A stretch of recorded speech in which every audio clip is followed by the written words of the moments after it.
raise me up so I can stand on mountains. You raise me up to walk on stormy seas. I am strong when I am on your shoulder. Haleluya, puji Tuhan bagi Dialah yang dapat melakukan segala sesuatu lebih dari apa yang kita doakan dan pikirkan, seperti ternyata dari kuasa yang bekerja di dalam diri kita. Haleluya. Saudara mau percayai bagian firman ini, saudara-saudara yang dikasihi Tuhan, mari di bulan November, di awal bulan November ini saya menyapa saudara dengan kata-kata iman, bahwa di bulan November ini mari kita sama-sama bersatu mempercayai bahwa ini menjadi waktu di mana kita akan melihat bahwa Tuhan mengerjakan segala sesuatu lebih dari apa yang kita pikirkan, kita doakan, sebab ada kuasa yang bekerja di dalam kita. Haleluya. Saudara yang dikasihi Tuhan, kesempatan yang manis dalam ibadah raya pagi hari ini, saya ingin mengajak saudara sama-sama dengan saya merenungkan firman Tuhan yang dalam pagi ini akan berbicara mengenai orang Kristen yang belum percaya. Saudara-saudara, kita sering mengidentikan bahwa orang Kristen sebagai orang percaya. Orang Kristen ya orang percaya. Tetapi saudara, hari ini kita akan sama-sama ketahui bahwa tidak semua orang Kristen adalah orang percaya. Beberapa waktu yang lalu, saudara yang dikasihi Tuhan, saya berbicara bahwa di dalam gereja kita ada 3 jenis orang. Ada 3 orang yang berada di dalam gereja kita. Yang pertama, orang itu disebut murid. Murid ini adalah orang yang suka belajar, orang yang bergairah untuk semakin mengenal Tuhan di dalam hidupnya lewat pengajaran-pengajaran firman. Dan orang yang disebut murid ini juga adalah orang yang bergairah dalam melayani Tuhan. Dia bergairah untuk semakin serupa dengan Kristus. Ia berjuang sekuat tenaga untuk semakin serupa dengan Kristus. Ini yang disebut murid, saudara-saudara. Dan yang kedua disebut pengikut. Pengikut ini adalah orang-orang yang ada di gereja kita. Mereka hanya ikut-ikutan, saudara-saudara. Mereka memuji, mereka membaca Alkitab hanya oleh karena mereka Kristen dan mengikuti kebiasaan Kristen selazimnya. Jika dibalik, andaikan dia bukan Kristen, maka dia tidak akan membaca Alkitab dan menyanyikan puji-pujian selayaknya orang Kristen. Saudara yang dikasihi Tuhan, inilah sebabnya mengapa seorang laki-laki dan seorang wanita menikah, kemudian mereka menghasilkan keturunan, maka keturunan mereka tidak langsung bisa disebut sebagai seorang murid. Ini pentingnya mengapa anak-anak harus dibawa ke sekolah minggu. Karena di sekolah minggu mereka akan diajar sejak dini sesuai dengan kapasitas berpikir mereka untuk belajar mengenali Tuhan mereka secara benar, untuk beriman secara benar di dalam kekristenan mereka. Jadi ketika mereka dewasa nanti, mereka tidak hanya hidup sebagai orang Kristen yang hanya ikut-ikutan orang tuanya, tetapi dengan sungguh-sungguh dia mengalami Tuhan, dengan sungguh-sungguh ia mengenal Tuhan, dengan sungguh-sungguh ia akan belajar bagaimana hidup menjadi seorang murid Tuhan. Jadi saudara, yang pertama adalah murid, yang kedua adalah pengikut, dan yang ketiga saudara-saudara disebut dengan simpatisan, atau dalam bahasa saya mereka hanya pengunjung, hanya tengok-tengok, hanya melihat-lihat bagaimana keadaan di gereja kita. Oh, gereja ini sudah semakin baik, gereja ini pujian penyembahannya sudah semakin baik, gereja ini alat-alat musiknya semakin baik, fasilitasnya semakin baik. Oh, gereja ini semakin banyak orangnya. Oh, orang itu sudah semakin baik hidupnya. Hanya begitu, hanya datang, berkunjung, mendengarkan firman, menyanyikan lagu-lagu, kemudian hilang, pulang, pergi, saudara-saudara. Hanya pengunjung, simpatisan. Tetapi saya berdoa kita semua yang hari ini mendengar firman adalah orang-orang yang termasuk dalam golongan seorang murid. Amin. Sama-sama katakan, saya seorang murid. Haleluya. Saudara yang dikasihi Tuhan, dari ketiga pengunjung atau ketiga orang yang ada di dalam gereja ini, ada murid, ada simpatisan, ada pengunjung, kita akhirnya dapat menarik kesimpulan bahwa di dalam gereja kita, di dalam kehidupan orang Kristen, dalam sekelompok, dalam komunitas orang Kristen, tidak semuanya orang percaya.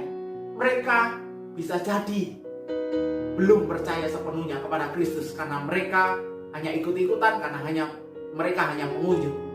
Saudara yang dikasihi Tuhan, sekali lagi, mari kita menjadi orang yang bergairah. Ini yang harus kita renungkan. Apakah saat ini saya adalah orang yang bergairah untuk mengenal Tuhan, untuk belajar firman, untuk bersekutu bersama-sama dengan saudara seiman yang lain di dalam komunitas, untuk semakin mengenal Tuhan dan berjuang semakin serupa dengan Kristus. Mari kita tanya dalam hati kita, apakah saya bergairah untuk melayani Tuhan? Apakah saya bergairah dalam memberi? Apakah saya bergairah dalam bersaksi? Mari kita tanya dalam diri kita, karena inilah indikasi seorang percaya yang normal. Haleluya. Saudara, kita bisa melihat beberapa contoh dari murid Tuhan Yesus. Salah satunya adalah Petrus, saudara. Petrus adalah seorang yang memiliki hubungan yang istimewa bersama dengan Yesus Kristus Tuhan kita. Dia memiliki pengalaman-pengalaman rohani yang jika saya dalam posisi Petrus, tidak akan mudah saya lupakan pengalaman rohani itu. Akan saya ingat sepanjang hayat saya, saudara-saudara. Dan mungkin Petrus pun juga melakukan hal yang sama. Dia tidak akan mudah lupa dengan setiap pengalaman rohani yang dialami bersama dengan Yesus. Salah satunya ketika ia berjalan di atas air. Mari kita lihat dalam Matius pasal 14, saudara-saudara. Mulai ayat 22 sampai 33. Dikisahkan di sana ketika para murid ada di dalam sebuah perahu kecil.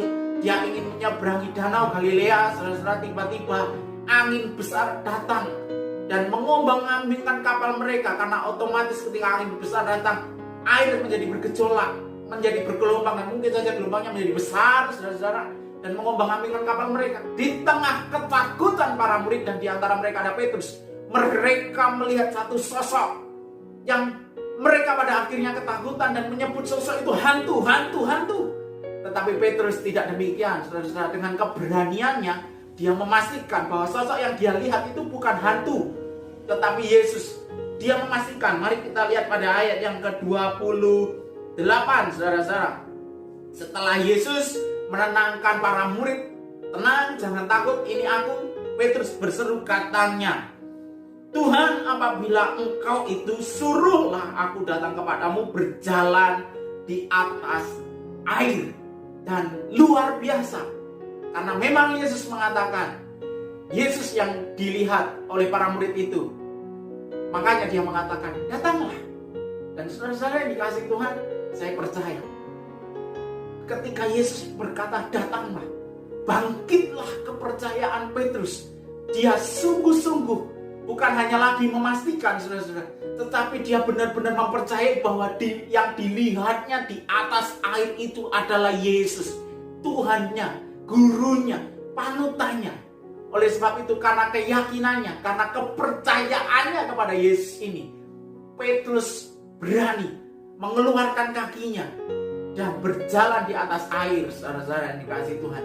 Saya percaya ini bukan pengalaman yang mudah dilupakan, karena yang pertama, dia melihat sebelum ini tidak ada orang lain yang bisa berjalan di atas air kecuali Yesus. Dan yang kedua, tidak ada orang yang berhasil membuat Petrus bisa berjalan di atas air kecuali Yesus. Ini pengalaman yang luar biasa. Tetapi sungguh sangat disayangkan ketika itu, saudara-saudara, ketika kita membaca dalam bagian ini, kita tahu Petrus konsentrasinya, fokusnya teralihkan. Ia melihat petir yang menyambar-nyambar, ia melihat gelombang yang begitu besar, ia menjadi takut dan akhirnya tenggelam. Saudaraku yang dikasihi Tuhan, dari sini kita dapat belajar bahwa kepercayaan kita terhadap Tuhan bisa menjadi gugur, bisa menjadi luntur ketika fokus kita yang harusnya kepada Tuhan teralihkan kepada yang lain. Bisa jadi kepada masalah-masalah kita. Kita melihat ini begitu rumit. Masalah yang satu datang, belum selesai datang masalah yang lain. Dan sungguh sangat membingungkan, sungguh sangat rumit. Akan tetapi saudara-saudara, sekali lagi belajar dari Petrus. Ketika ia fokus kepada Yesus, ketika ia meyakini Yesus, ketika ia percaya bahwa sosok yang dilihat dan didengarnya itu adalah Yesus, ia berhasil berjalan di atas air. Tetapi fokusnya teralihkan, dia tenggelam. Belajar dari sini, saudara-saudara. Ketika kita hidup sebagai seorang percaya yang bergairah dalam membangun hubungan di dalam Tuhan, bergairah untuk semakin serupa dengan Yesus Kristus Tuhan kita, maka fokus kita adalah kepada Yesus Kristus. Fokus kita kepada Tuhan. Konsentrasi kita kepada Kristus, bukan kepada yang lain. Amin, saudara-saudara. Yang kedua, apa yang membuat iman, apa yang membuat kepercayaan kita, keyakinan kita bisa luntur, saudara-saudara, sehingga kita hanya menjadi orang Kristen yang belum percaya? Karena sekali lagi, orang Kristen tidak selalu orang percaya. Kita harus nyampe level sebagai orang percaya. Tetapi sayangnya ada beberapa hal yang membuat percaya kita menjadi luntur. Yang kedua, ketika logika kita berperan lebih dominan daripada iman. Kita melihat dari kisah Thomas. Ketika murid-murid yang lain bergirang melihat Yesus yang sudah bangkit, melihat Yesus yang menemui mereka dalam pertemuan, yang walaupun dalam waktu itu Thomas pergi, saudara-saudara, entah kemana, tetapi para murid bersuka cita menyaksikan bahwa Yesus telah bangkit. Tetapi Thomas mengedepankan logikanya. Thomas membuat logikanya lebih dominan dengan mengatakan, sebelum aku mencucukkan tanganku ke dalam luka bekas pakunya Yesus, ke dalam luka lubang di lambungnya Yesus, aku tidak akan percaya Yesus sudah bangkit. Dan saudara yang dikasih Tuhan, 8 hari kemudian Yesus menjumpai Thomas beserta dengan para murid yang lain. Yesus mengatakan, damai sejahtera bagimu. Ia menghampiri Thomas dan mengatakan, Thomas, cucukkan tanganmu ke dalam bekas paku yang ada dalam tubuh, di tanganku. Cucukkan tanganmu di bekas luka di lambungku. Thomas melakukannya. Dia bersujud dan mengatakan, ya Allahku dan Tuhan. Saudara yang dikasih Tuhan, saya pikir Thomas pun tidak akan melupakan pengalamannya ini. Yesus mengatakan, berbahagialah kita, berbahagialah engkau yang percaya kepada Tuhan, sekalipun engkau belum melihat dengan matamu sendiri. Saudaraku yang dikasih Tuhan, ketika logika kita dominan, kita akan kehilangan kepercayaan kita kepada Tuhan. Saya tidak berkata bahwa kita sebagai orang percaya hanya berdoa saja, hanya baca firman saja tanpa menggunakan logika. Saudara, iman diciptakan oleh Tuhan. Logika juga diciptakan oleh Tuhan. Oleh sebab itu sebagai orang percaya kita harus cerdik, kita harus pintar, kita harus cerdas, menggunakan logika, menggunakan iman. Iman dan logika harus bekerja seiringan, bekerja seirama. Tidak boleh lebih dominan satu dengan yang lainnya. Kalau iman lebih dominan, saudara-saudara, artinya kita mungkin hanya berdoa. Kita hanya membaca firman tanpa melakukan aktivitas apapun yang mewujudkan iman kita. Saya mau katakan, kita tidak akan pernah mengalami kemajuan di dalam roh kita, dalam kehidupan rohani kita. Kita pun juga tidak akan mengalami kemajuan dalam kehidupan jasmani kita.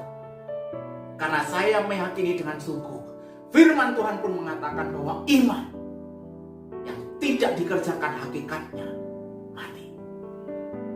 Pun demikian, saudara-saudara, pun demikian logika. Ketika kita terus bekerja menggunakan logika kita tanpa iman, kita akan tersesat. Kita tidak akan mendapatkan hal-hal yang didapatkan oleh orang-orang yang menggunakan iman dan logikanya secara setara, secara seirama. Kita tidak akan menjadi orang Kristen yang mempercayai mujizat lagi. Kita tidak akan menjadi orang Kristen yang menyenangi hal-hal yang menggairahkan kita untuk belajar mengenai Yesus Kristus Tuhan kita, mengenai Allah kita. Kita tidak akan suka jadi orang yang suka belajar. Kita tidak akan jadi orang yang suka melayani, bergairah dalam pelayanan. Api pelayanan kita tidak akan membara. Kita hanya melayani karena jadwal. Kita hanya melayani karena tugas yang diberikan oleh gereja, tanpa memiliki gairah di dalam roh kita untuk menyenangkan Tuhan, di dalam gairah di dalam roh kita untuk melayani yang membuat orang lain pada akhirnya terberkati oleh karena pelayanan kita, membara-bara oleh karena roh Tuhan. Karena kita melayani hanya karena bebas. Saudara yang kasih Tuhan, iman dan logika harus bekerja bersamaan. Kalau Daud mengatakan dalam Mazmur pasal yang pertama bahwa orang-orang yang merenungkan Taurat Tuhan siang dan malam, Ia akan seumpama pohon yang ditanam di tepi aliran air, yang lebat daunnya, yang hijau daunnya, yang tidak layu, dan berbuah pada musimnya. Saudara lihat bagian berikutnya, apa saja yang dikerjakannya dibuat berhasil oleh Tuhan. Artinya ketika kita membaca firman, ketika kita melakukan aktivitas-aktivitas rohani, saudara, kita harus mewujudkannya dalam keseharian kita. Di situ kita akan benar-benar menikmati apa yang Efesus 3:20 katakan, bahwa Dialah yang mengerjakan segala sesuatu lebih dari apa yang kita bisa doakan dan pikirkan. Seperti ternyata, ini bagian penting, seperti ternyata dari kuasa yang bekerja di dalam kita. Kuasanya bekerja di dalam kita. Kita harus mengerjakan sesuatu, tidak diam dalam kehidupan kerohanian kita. Iman dan logika harus bekerja bersamaan. Saudaraku yang dikasihi Tuhan, kita harus belajar untuk itu. Meneladani Daud. Ketika Daud pulang usai dari berperang, dia kembali ke Ziklag, ke kotanya. Sungguh sedih hatinya ketika melihat kota Ziklag ini hancur karena diserang orang Amalek. Anak-anak dan perempuan dan wanita-wanita menjadi tawanan orang Amalek. Harta benda mereka dirampas oleh orang Amalek. Daud disalahkan oleh banyak orang. Kenapa engkau berperang? Kenapa engkau gak jaga daerahmu? Orang-orang menyalahkan dia dan hampir melemparinya dengan batu. Sungguh keadaannya sudah membuat dia sedih, menghimpit, belum lagi terancam. Keadaannya tidak enak, saudara. Tapi apa yang dilakukan Daud? Luar biasa. Luar biasa. Mari kita buka 1 Samuel 30. 1 Samuel pasal 30, saudara-saudara, ayat yang ke-6 mengatakan demikian. Dan Daud sangat terjepit. Perhatikan, Daud sangat terjepit karena rakyat mengatakan hendak melempari dia dengan batu. Seluruh rakyat itu telah pedih hati, masing-masing karena anaknya laki-laki dan perempuan. Lihat, tetapi Daud menguatkan kepercayaannya kepada Tuhan Allahnya. Saudara, di tengah situasi yang menghimpit, menjepitmu seperti sekarang ini dalam keadaan corona, yang seringkali bahkan kebijakan pemerintah bisa sangat labil, berubah-ubah, saudara-saudara. Keadaan yang tidak menentu seperti ini, ada banyak kemungkinan terjadi. Sulit diprediksi. Mungkin bahkan oleh karena itu engkau mengalami sesuatu yang mengejutkan dalam hidupmu, yang sama sekali tidak pernah kau bayangkan sebelumnya, yang sangat berat. Saudara, belajarlah dari Daud. Dia menguatkan kepercayaannya kepada Allahnya, kepada Tuhan. Dia meyakini sebagai manusia dia terbatas. Kita sebagai manusia kita lemah. Dan kita tahu ada Tuhan, pribadi yang tidak terbatas, pribadi yang maha kuat, pribadi yang perkasa, pribadi yang sanggup mengubahkan air menjadi anggur, mengubahkan air mata menjadi mata air kebahagiaan. Kuatkan kepercayaanmu sama seperti Daud. Daud bukan hanya membangun kepercayaan dari dalam dirinya, tetapi lihat apa yang dikerjakan Daud berikutnya. Ia meminta baju efod dan ia bersujud kepada Allah dan bertanya kepada Allah apa yang hendak, apa yang harus ia lakukan. Apakah dia harus mengejar orang Amalek itu?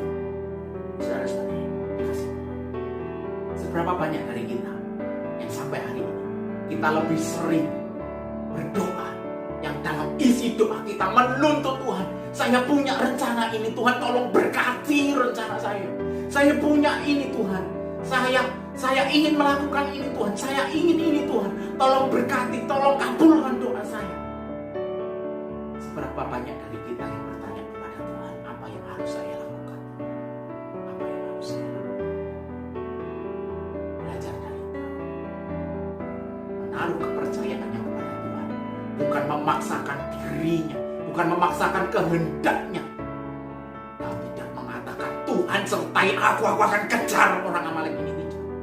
Daud bilang, apa yang harus dilakukan? Akankah aku kejar orang-orang Amalek ini?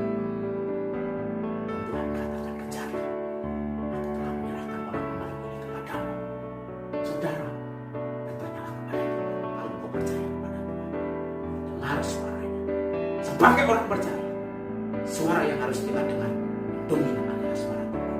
Suara yang lain bisa kita dengarkan sebagai masukan.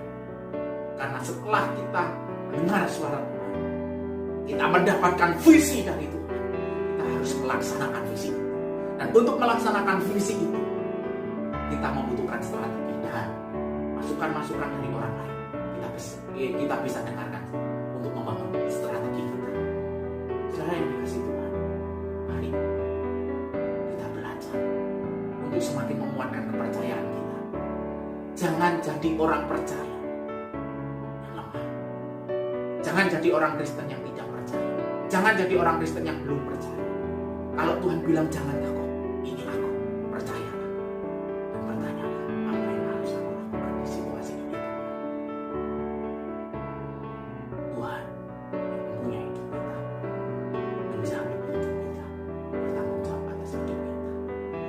Dia bekerja mendatangkan kebaikan bagi setiap kita yang mengasihi Tuhan, kita yang terpanggil dan terpilih sesuai kerelaan dan kehendak hati.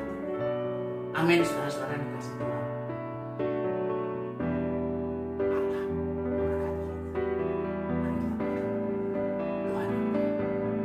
Allah yang luar biasa, Allah yang mengatasi segala pikiran manusia.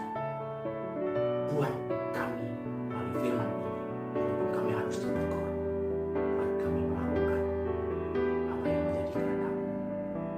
Berkati kami setiap yang mendengar firman, menjadi tuai dan menjadi tabungan yang pada akhirnya akan berakar, bertumbuh dan menghasilkan buah dalam hidup kami. Maka berdoa untuk setiap pendengar, kalaupun ada di antara mereka yang hari-hari ini mengalami situasi yang buruk, situasi yang terjepit, di dalam nama Yesus bangkit imannya, teguh imannya, kuatkan imannya Tuhan. Buat dia melihat bahwa Tuhan bekerja melampaui segala sesuatu yang dia bisa doakan dan pikirkan. Seperti ternyata dari kuasa yang Tuhan telah anugerahkan dalam hidup kami. Terpujilah Tuhan.